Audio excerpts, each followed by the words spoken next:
What up, people? It's your boy Chig from Unit Eagle Eye coming to you again with a brand new video. This time it is to talk about Arsenal versus Man United. Now, you're probably wondering, where was I yesterday? To be perfectly frank, I didn't want to give these motherfuckers airtime yesterday.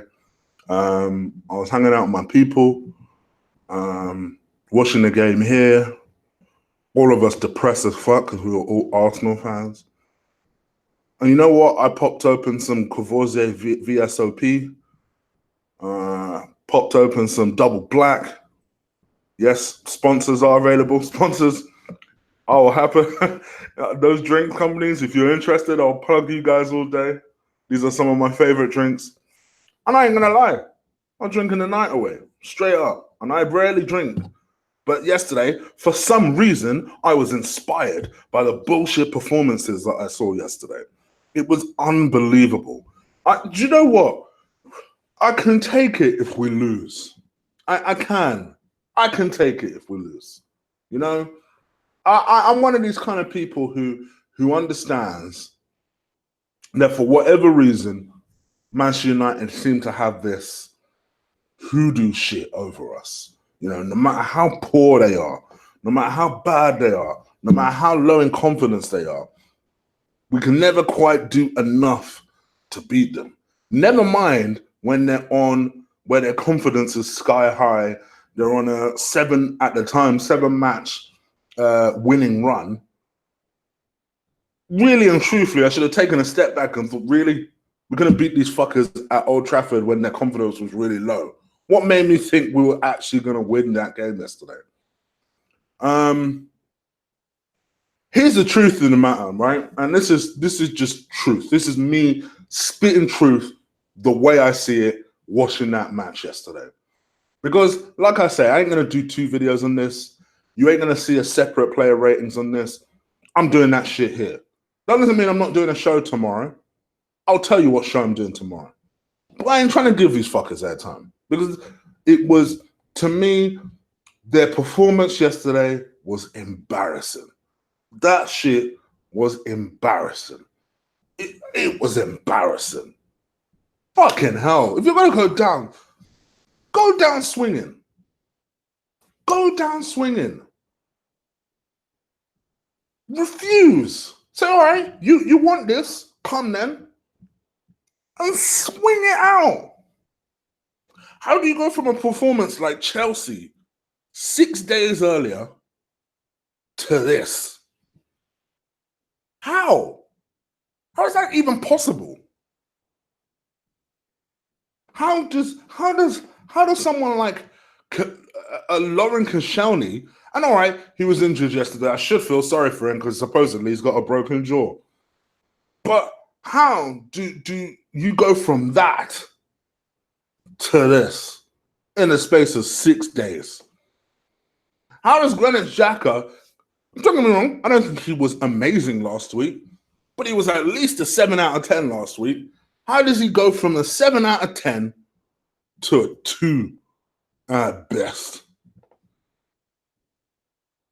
How does an Aubameyang, I don't give a damn if he scored a goal yesterday, how does an Aubameyang go from the amazing effort and work rate that he put in last week to this? How? To me, I'm going to say it. I actually think we're defending worse under this manager than we did under the previous manager. Come at me. I don't give a fuck. We're defending worse. I don't remember us defending this badly. Don't get it twisted. We were terrible last season. Defensively, offensively, tactically, everything. But this season, the shittiness, the shittery has risen beyond levels in defense. I've not seen anything like it in my life. Socrates goes off and everybody forgets what they're doing. Everybody. Looking at the goals were just disgraceful.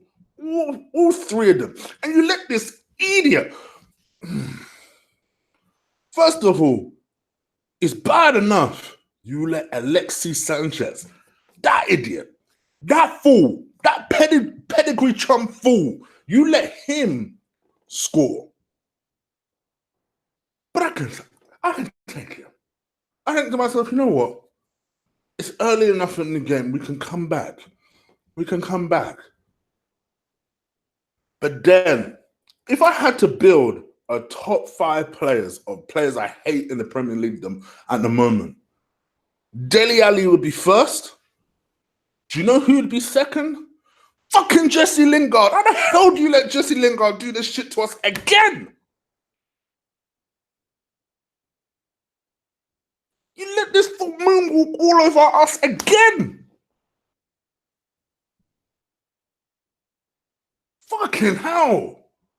I don't even rate this fucker. I don't care what anyone says. I don't even rate this fucker. But every time he steps on the pitch, you make him look like fucking Messi. Again. Unbelievable. I'm actually more angry now than I was last night. At least last night I was enjoying myself. Last night I just thought to myself, you know what? Fuck this. I'm just going to start drinking and playing poker. So that's what I did. Straight up. At least came out of poker with some money. It made me feel better at least.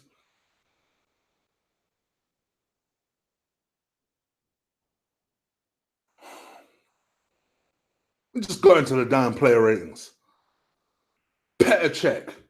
For me, you're done, son. You're done out here. You are done out here. You are done out here. I said it before and I'll say it again. Was once a great keeper. Arguably one of the best in the world. But we have never seen that since he arrived. Never. Never. It is never, that has never happened. To me, 2 out of 10. Just, some people talk about the Alexis Sanchez goal and him not being big enough and spread it. For me, it wasn't even that goal. To me, it was the Martial goal. That to me, apart from the kicking and the general lack of leadership from him, it was the Martial goal to me. The Martial goal killed the game. At least there was still time to come back into the game and force a replay if necessary. Not that we would have won that replay, mind you, but at least it would have given a motherfucker some hope. It's just like, this is just, and then the commentators were protecting them. I'm thinking to myself, no, motherfucker, you are an experienced enough goalkeeper. If that was Leno, I'd be hammering him. You should be pushing that shit wide. Don't push it into the path of another player. 2 out of 10, man. You're done out here. Ainsley Maitland-Niles. To me, listen, bro, I get it. You're not a right back. I get it. You're not a right winger. You're a central midfielder. I get it. But if you're going to tell this man that you can play right back, guess what? You're going to have to try and act like you can play right back, which means I get to critique you as a right back. And for me, he was at 4. I think it was for the first or the second goal. I think the first goal came from Kolasinac's side. The second goal came from Ainsley Maitland-Niles' side. It might even be the other way around. At that point, I was like a good 4-5 VSOPs deep. So I actually don't know. But both of the opening goals at least came from our wing backs, where the player basically was just waiting. It's like tactically they set up perfectly. They knew our Achilles heel is our wing backs. Or sorry, our supposed fullbacks. So they just set up that way. They set up that way. So as soon as they counterattacked, they knew exactly where to receive the ball. Lo and behold, gaping holes in the defense. And it was just easy. It was easy. It was light work. Let's be real here. It was just light work. You let fucking Alexi, baby, score. 3 out of 10. And that's only because of fucking 2 out of 10. Socrates. To me, Socrates, at least shit looked like it was working when Socrates was on the pitch. I can only assume that that was due to Socrates' leadership, because we damn sure know that Mustafi and Koscielny, there is no leadership there. And there definitely was none of that shown yesterday. So Socrates, I'll at least give a 5 to. Koscielny, I'm sorry, son, you're done out here. 2 out of 10. And that's only because you played the first and the second. And all right, you got injured. Maybe part of me feels sorry for you. 2 out of 10. Mustafi, not much better. 3 out of 10. Came on, didn't make a difference. Kolasinac, I've seen Kolasinac, some people being kinder to Kolasinac because attacking wise, he was shit. You know what? To me, and I blame the manager a little bit for playing him, this is why I wanted Monreal to play. Monreal is a better player. Let's be real here. Monreal is a better player. I don't give a damn. People are making excuses because, he gets forward well. The motherfucker is a defender first. Guess what? Where we have problems? In defense. So you ain't getting no fucking pass from me. 3 out of 10. Torreira, exhausted, played like he's exhausted. I don't know. For me, I don't know. Maybe there's a stamina issue, a fitness issue, because it seems like every time he plays well and gives an 8 out of 10, regardless of how much rest he has, the next game is like a 3 out of 10. You're like, bruh, what's going on here? 3 out of 10. Granit Xhaka, is there a way of selling Granit Xhaka now? Why don't we just sell the brother now? Let's not even waste time. 1 out of 10. Aaron Ramsey was at least putting in effort. Listen, I won't fault the guy. You know me, I've had beef with Aaron over the years. Sometimes, and he did a lot of this yesterday, he overplays the ball. Sometimes he has that stupid grin where he does something that he shouldn't have done, tried to do it, surprise, surprise, it didn't come off, and it's usually at the most crucial part of the fucking game. These are the beef I tend to have with Aaron Ramsey. But you know what? Yesterday, he was at least trying. 4 out of 10. Alex Iwobi, again, another one who, I don't care what you want to say about, well, he's not good enough, and is he really the preferred choice over Mesut Ozil? I'll come to Mesut Ozil's blood clot in a minute. Oh, is he really the choice over Ozil? He's not good enough. You know what? Let's be fucking real. You come to this channel because I will dash the Nigerian thing out the window. I'll be real. Is he good enough? Probably not. I'll be real. He probably isn't. I still believe there's something there. Is it good enough for Arsenal? Probably not. Because the one thing he needs to be good enough for Arsenal that I don't believe he's going to be able to fix is his end product. His decision-making, the way he panics over 3 or 4 decisions, it probably ain't good enough. And I was talking to the boys about this yesterday and Doc about this yesterday. It probably ain't good enough. But the one thing I will say is every time we even looked a little bit dangerous, it was coming from him and his effort. If we had another 6 or 7 people that put in his effort, we would have won that fucking game. So don't give me that shit about Alex Iwobi. Not right now. 5 out of 10. Aubameyang, I don't give a damn if you scored the goal. You know what? For the mere fact you scored the tap-in, I'll give you a 4. But other than that, you didn't do fuck all. 4 out of 10. Are easily, and I don't even want to say man of the match, our best player was Alexandre Lacazette. I don't want to give him a 7 because we lost the damn game.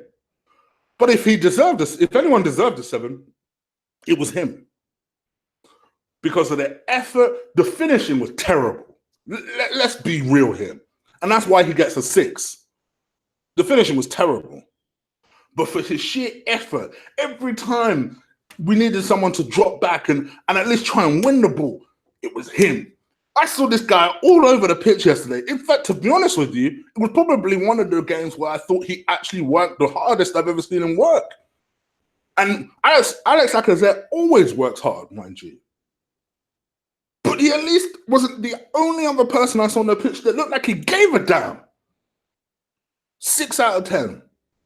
I ain't even going to rate the rest, but I am going to fucking come on to Mesut freaking Ozil. So Mesut Ozil came on at a crucial time when we needed him the most. And what happened?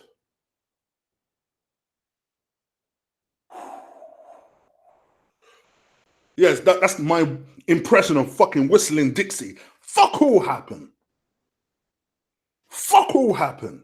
For all the people that have been talking the world of shit, drop Alex Iwobi, play Mesut Ozil, drop Alex Iwobi, he's not good enough. Mesut Ozil will create this, he'll create that. I didn't see him do shit. Sell his blood class, sell him. I don't give a damn, sell him. I'm at that point now, sell him. Sell him. I'd rather a number 10 that tries. Not a number 10 that because it's Mesut is life. Mesut is water. Mesut is food. Mesut is air. Mesut ain't shit. I'm out of here, people. Do what the fuck you want to do. Like, dislike, I couldn't care less. I'm out of here.